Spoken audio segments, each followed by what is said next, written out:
Várias histórias, Machado de Assis. Aqui ele escreve contos, alguns com aquele senso de humor característico dele. Tem um com uma beleza, tá? Outros que não valem igual ele mesmo disse, né? Só que ele fala de uma forma poética, né? Se não gostar, pelo menos são curtos, né?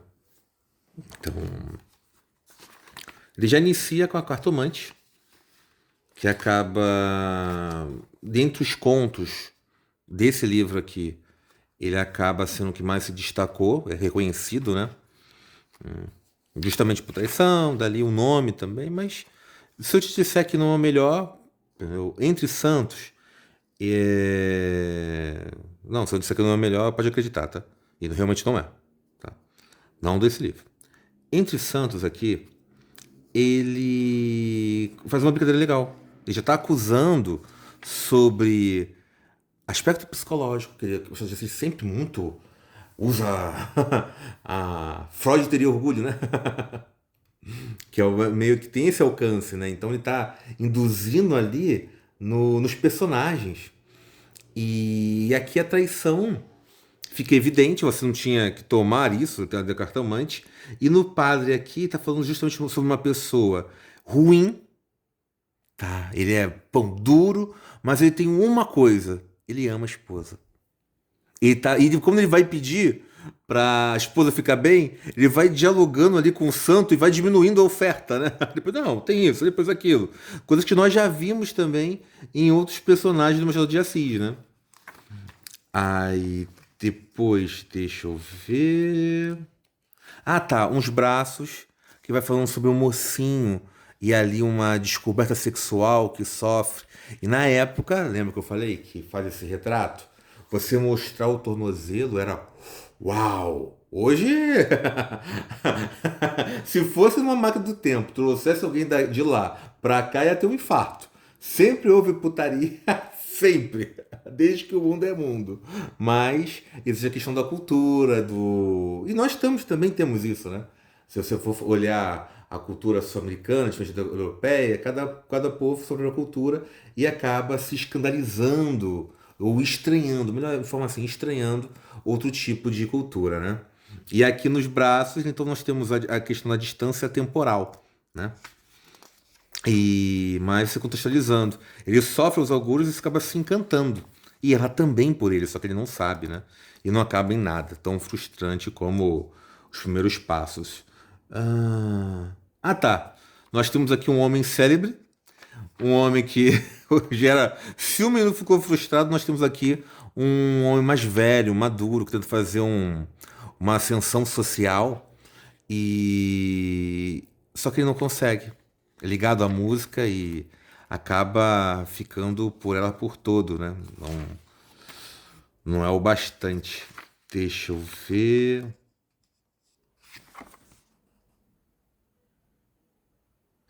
Ah, tá. Uma mulher que. Outra frustração, tá? A deseja da gente. Fala de um antigo amor de um homem que queria. Lembrou, passando pela rua, conversando. E aquela mulher eu tive, só que foi como uma amiga e ele vai declarando, né? Teve mais chance de ficar e acaba casando com ele, mas ele a perde. É uma. É um bom ponto, tá?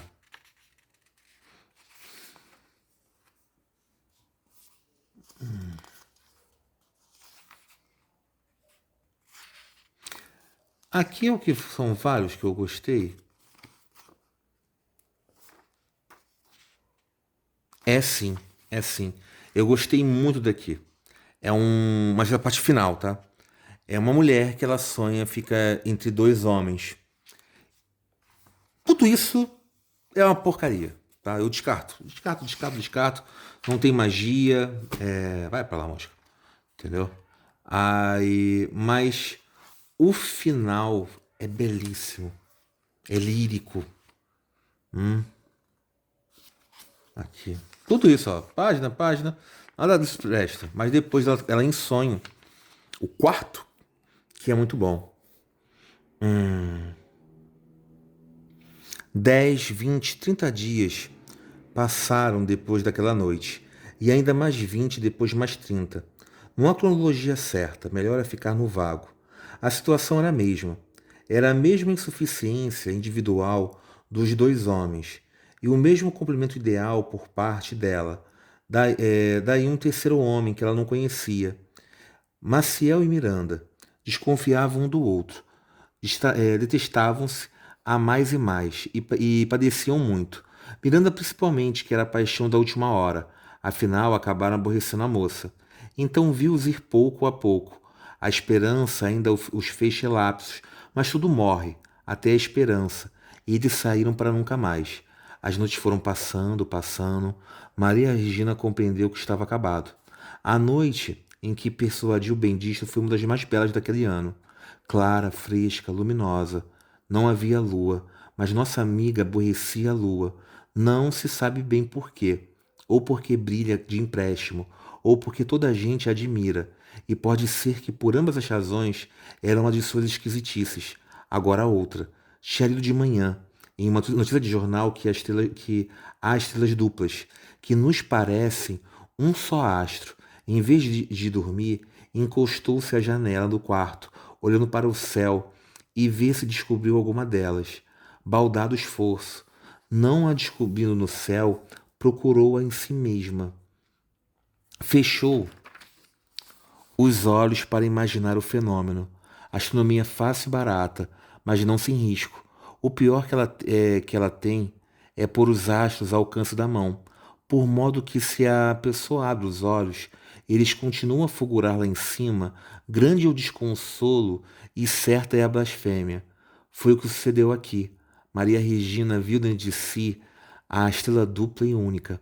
Separadas valiam bastante, juntas davam um astro esplêndido, e ela queria um astro esplêndido. Quando abriu os olhos e viu que o firmamento ficava tão alto, concluiu que a criação era um livro falho e incorreto, e desesperou. No muro da chácara viu então uma coisa parecida com dois olhos de gato. A princípio teve medo, mas advertiu logo que não era mais do que a reprodução externa dos seus dois astros, que ela vira em si mesma e que tinham ficado impressos na retina. A retina desta moça fazia refletir cá todas as suas imaginações. Refrescando o vento, recolheu-se, fechou a janela e meteu-se na cama. Não dormiu logo, por causa das duas rodelas de opala que estavam encostadas na parede. Percebendo que era ainda uma ilusão, fechou os olhos e dormiu. Sonhou que morria, que a alma dela, levada aos ares, voava em direção de uma bela estrela dupla. O astro desdobrou-se e ela voou para umas duas porções. Não achou ali a sensação primitiva e despelhou-se para a outra, igual resultado, igual regresso. E ia andar de uma para a outra das duas estrelas separadas. Então uma voz surgiu do abismo, com palavras que ela não entendeu. É a tua pena, alma curiosa de perfeição. A tua pena é oscilar por toda a eternidade, entre dois astros incompletos, ao som dessa velha sonata de absoluto. Lá, lá, lá, lá. Uau, né? Uau. Muito bom. Muito bom. Por isso eu falo, superou os cartamantes. Vai, vai, vai, vai. Ruim, ruim, ruim. Ouro. Tá? Ouro.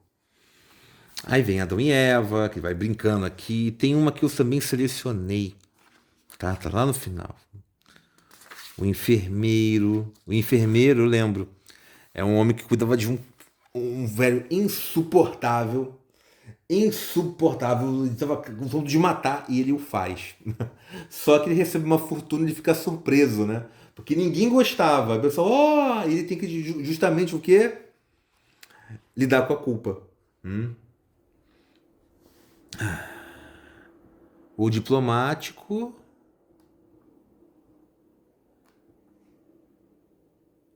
Diplomático eu não me lembro. Tá, aí Mariana.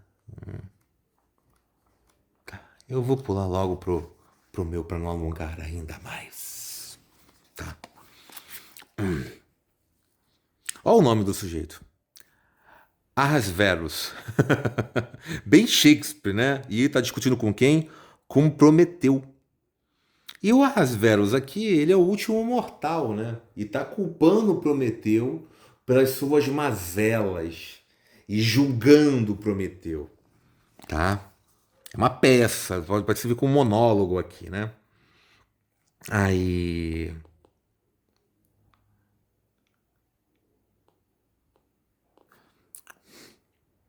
olhe bem para mim, palpa estas mãos, vê se eu existo.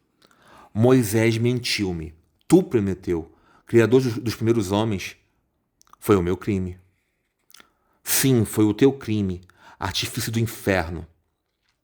Foi o teu crime inexpiável.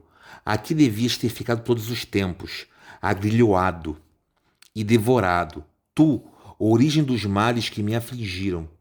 Careci de piedade, é certo, mas tu que me trouxeste de existência, divindade perversa, foste a causa original de tudo. A morte próxima obscura-te razão. Sim, és tu mesmo. Tenhas fronte olímpica, forte, belo, titão. És tu mesmo. São estas as cadeias. Não vejo o sinal das tuas lágrimas. Choreias pela tua raça. Ela chorou muito mais por tua culpa. Ouve, último homem, último ingrato. Para que eu quero palavras tuas? Quero os teus gemidos, divindade perversa. Aqui estão as cadeias. Vê como as levanto nas mãos. Ouve o tinir dos ferros. Quem te desagrilhoou a outrora? Hércules. Hércules, vê se ele te presta igual serviço, agora que vais ser novamente agrilhoado. Deliras. O céu deu-te o primeiro castigo. Agora a terra vai dar-te o segundo e derradeiro. Nem Hércules poderá mais romper estes ferros. Olha como eu os agito no ar. A maneira de plumas é que eu represento a força dos desesperos milenários. Toda a humanidade está em mim. Antes de cair no abismo, escreverei nesta pedra o epitáfio de um mundo. Chamarei a águia e ela virá. Dir-lhe-ei que o derradeiro homem, a partir da vida, deixar-lhe um regalo de deuses. Ao partir da vida, tá? Pobre ignorante que regidas um trono, não pode mais rejeitá-lo. És tu agora que deliras. Eia, prostra-te, deixa-me ligar-te aos braços. Assim bem não resistirás mais. Arqueja para aí. Agora as pernas. Acaba, acaba. São as paixões da terra que se voltam contra mim. Mas eu que não sou homem, não conheço ingratidão. Não arrancarás uma letra ao teu destino. Ela se cumprirá inteiro. Tu mesmo será o novo Hércules. Eu que anunciei agora do outro, anuncio a tua, e não serás menos generoso do que ele. Deliras tu? A verdade ignota aos homens é o delírio de quem anuncia. Anda, acaba. A glória não paga nada. E extingue-se. E continua, tá? Mas nada mal, né? São vários machados dentro de um machado, né? Aqui ele olhou e Shakespeare escreve assim: eu posso fazer também.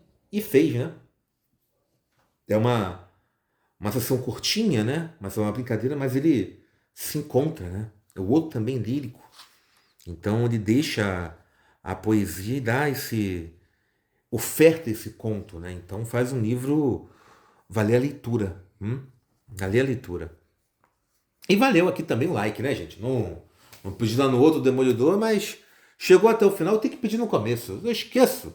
300 e poucos vídeos na minha cara, peço para um, espero que o outro não, não toma o jeito.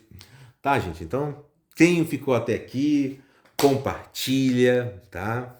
Teve poucas visualizações no outro vídeo de Machado de Assis. Uma pena. Eu entendo. Como eu entendo?